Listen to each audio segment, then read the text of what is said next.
Welcome to the 9th in a series of sessions designed to enable your development as a teacher or manager. This programme is the result of collaboration between the City and Guilds Centre for Skills Development and the Centre for Education in the Criminal Justice System, part of the Institute of Education, University of London. In this session, we will cover the key themes of benefits of entering employment and the barriers to doing so, useful skills for employment, placing learners in employment, and risk management. Although we will be talking particularly about employment, much of this session is also relevant to developing entry to further training, which is another common goal for learners on completing a course. There is reasonably good evidence that, at least for those aged over 25, employment intervention does lead to reduction in offending. Employment is an important goal for many learners and a reason why many will engage in education and training.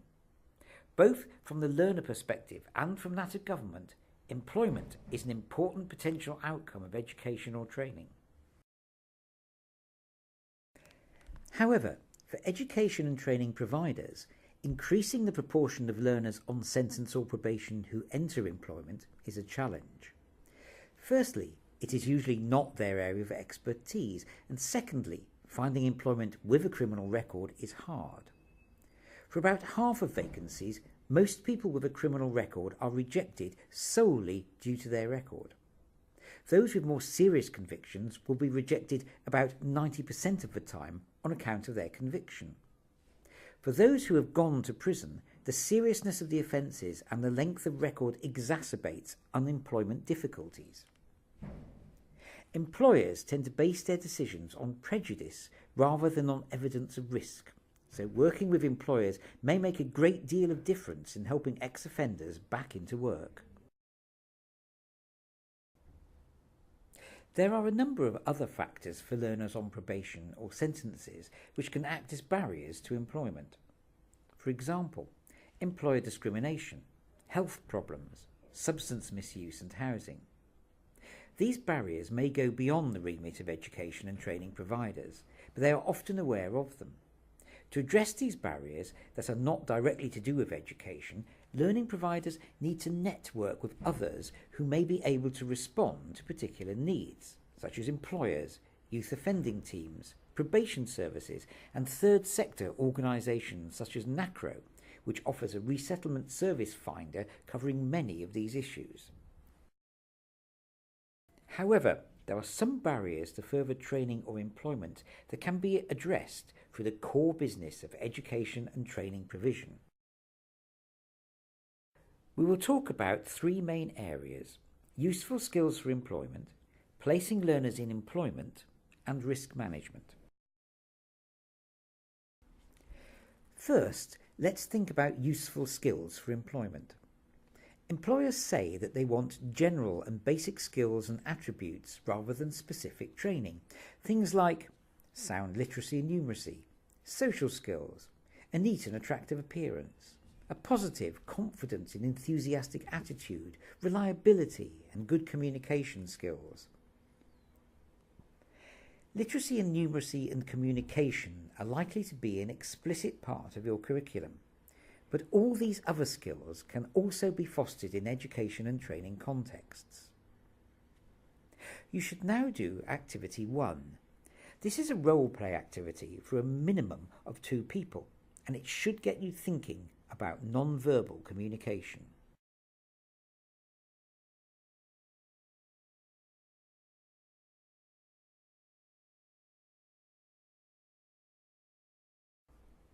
Learners may already have skills that are attractive to employers.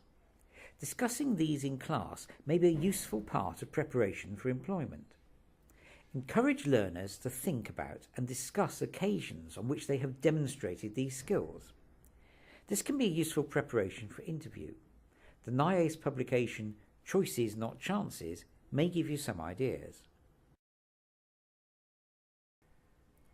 One way of demonstrating skills is through qualifications. These have been reported as important for 3/4 of jobs on the open market. Exactly what qualifications or skills are required and at what level will vary depending on the job in question. However, many of the qualifications below level 3 have limited credibility with employers. These include adult certificates in literacy and numeracy at levels 1 and 2, and NVQs at levels 1 and 2. These lower level qualifications have not been found to be associated with higher employment rates. In Activity 2, reflect on the purpose of the qualifications that your learners complete. If they are below level 3, what do you think are the benefits for them in gaining these qualifications? There may be a range of benefits that you can come up with. One may be that they provide learners with the opportunity to progress to a higher level. Think about learners you have worked with recently. What opportunities have they had to progress?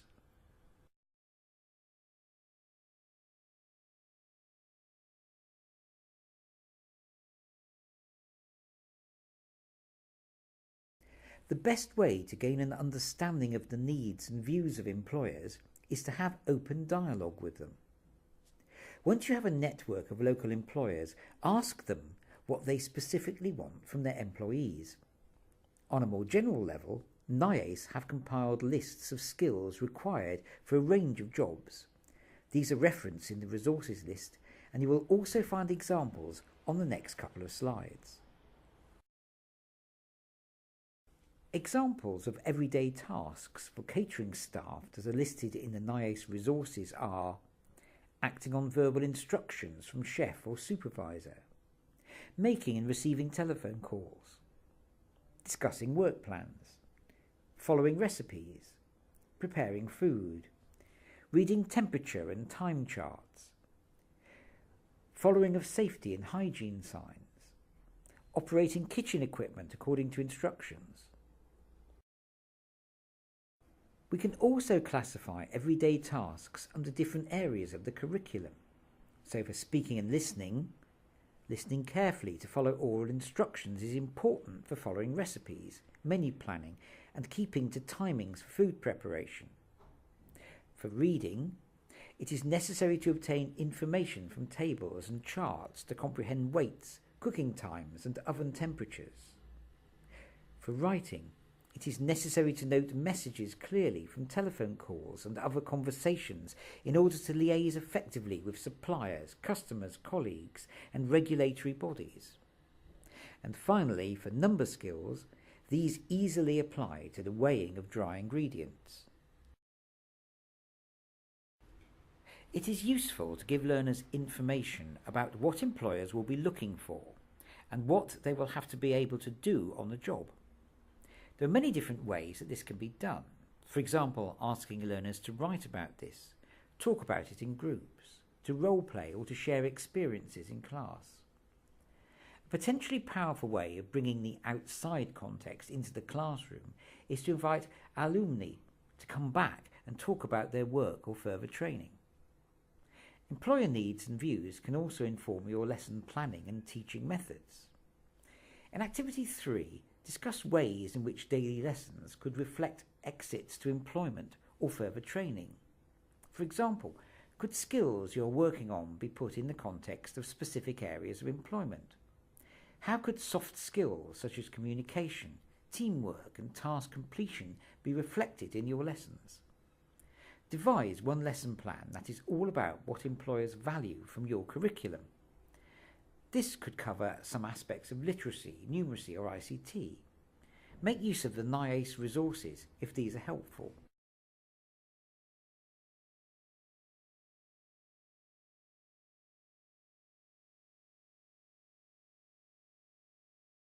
Having looked at developing useful skills for employment, the next key area to work on is placing learners in employment. Here, we're going to look at how to network with employers, how to manage disclosure of criminal records, and how to support learners into employment. Recent research suggests that employment schemes for offenders place too much emphasis on learning skills and not enough on what actually helps people to get and keep jobs. Too few have direct links with local employers or offer support that continues through the gate once the person has returned from prison or a sentence back into their home community. There are also too few that can help people to keep their jobs after they have started work. Yet as the head of learning and skills at Wandsworth Prison remarks, employers are actually very receptive. We have a couple of employment agencies now who will always entertain a call. If they have an opportunity and the person is qualified, they will definitely consider them. That's really what you're asking. You're not asking people to take priority, you're asking for someone with a criminal conviction to be taken at their face value as you would anybody else. There are a number of advantages to developing networks with employers. You can ask them about what they value from education and training. You can increase their confidence to employ people with a criminal record, and you can find placements for students. Public funding is increasingly linked to employment, so anything you can do in this area is not only good for your learners, but could also make economic sense for your service. As a starting point, you could build on your own connections. You may well already have friends or acquaintances who would be potential employers, or your organisation may already have good connections with local employers. You may also have links with other local agencies who could help you make these connections. There are also existing employer networks which you may find useful, such as Be On Site, which is associated with Bovis Lend-Lease. The Apex Trust, which is a charity for employment of people with a criminal record. NACRO, a charity with a resettlement service. And Business in the Community, a business-led charity which provides resources in support of employment for people with a criminal record. Turning to Activity 4, discuss how you network with employers. Is there someone in your organisation who deals with placing students at the end of a course of study? If so, how can you work with them to obtain information on available placements, on what employers need in terms of skills, on the desirability of qualifications offered, and so forth? Can you build on personal contacts within your group to develop links with local employers?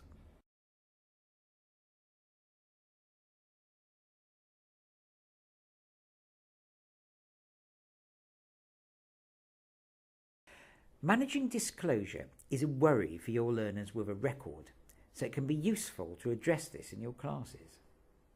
You may find that it is relevant to a surprising number of learners, even those who are not with you as a direct result of a criminal sentence. It is estimated that 30% of males over 30 years of age have a criminal record. Those with a record are likely to value information on how to approach employers about their criminal record. As one ex-offender commented, "I think the advice given on how to disclose is good. It makes you feel more confident.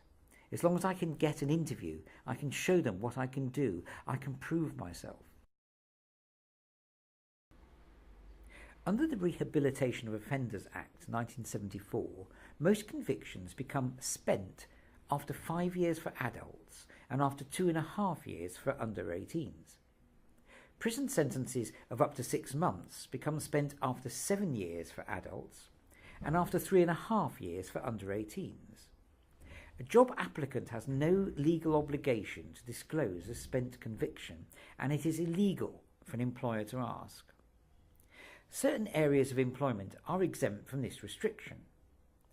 Employers have the right to ask about spent convictions for jobs that involve working with children or the elderly, working in the administration of justice, and for certain other professions. For more information, look at the link referenced here.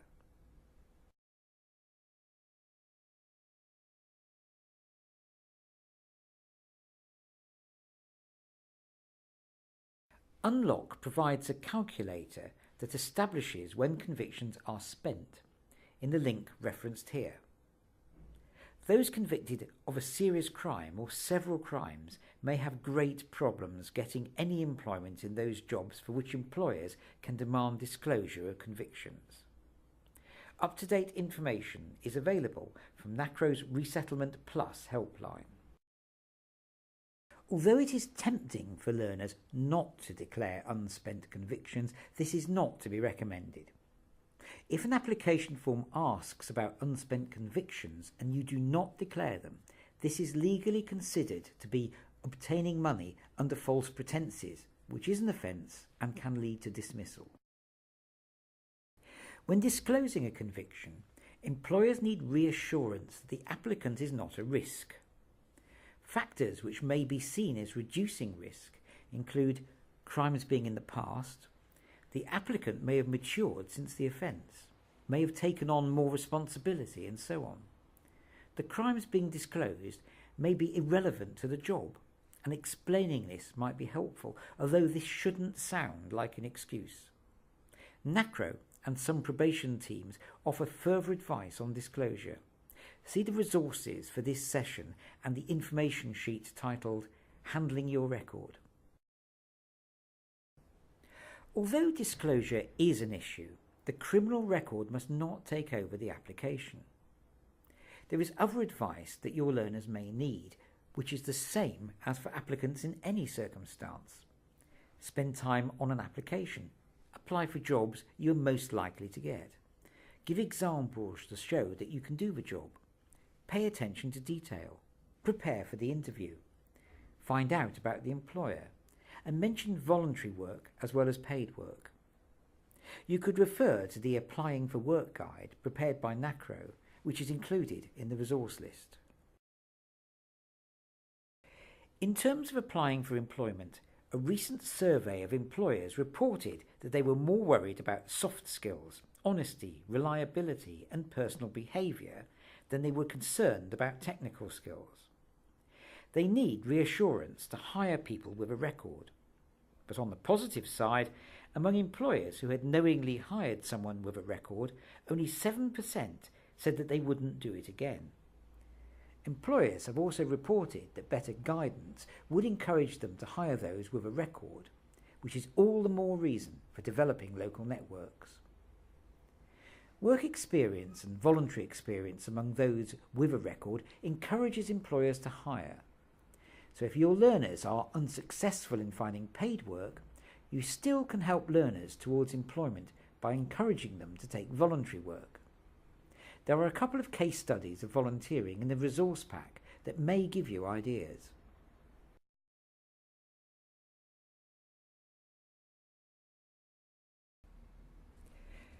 The last issue we will cover is that of risk assessment. There is no definitive way of assessing risk. There are assessment tools such as LSIR, but for decision-making about an individual, more detail is required, such as the nature of employment being offered, the relevance of the offending history to this, and the level of available support. Probation services and youth offending teams can inform you on the risk of employing people with a criminal record. Risk assessments will typically consider criminal history, how long from the last offence, the nature of the offence and whether or not there was a custodial sentence, the person's employment history, and any alcohol or drug problems. A range of other factors are also typically taken into account. These are principally the person's family, their accommodation, their psychological health, and their attitude towards work. Voluntary organisations can be helpful in supporting your risk assessment, for example, St Giles Trust or Apex. Note that learners may not know which areas of employment they will find difficult to access and may need advice at the beginning of their course of study. Different employers will have different risks to consider, and different levels of risk will require different methods of placement. For example, organisations like the Centre for Mental Health have had considerable success at maintaining high-risk people in employment through individual placement and support.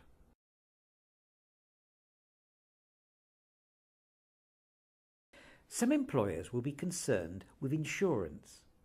The Apex Trust offers a bond which offers insurance cover for those wishing to employ people with a criminal record. Turning to Activity 5, discuss your links with other agencies to support learners into employment. Discuss which links, if any, are the most successful and what are the gaps that could be addressed.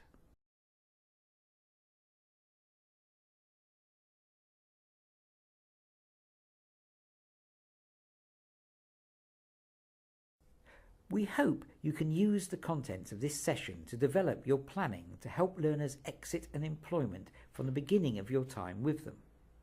The areas you may need to work on are developing links with employers or with those in your organisation who have those links, informing your curriculum based on employer needs, thinking about the qualifications you offer and opportunities for progression, letting your lesson plans reflect employment-related skills and contexts, developing working links with supporting agencies.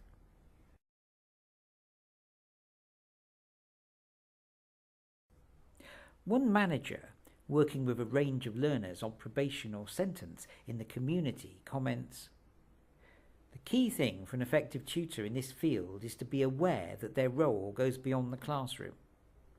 A tutor can be a mine of useful information and support and a signpost for a vulnerable offender learner. Tutors can make a big difference, and being keen to be effective, signpost effectively and spot risk, and not just teach maths is important."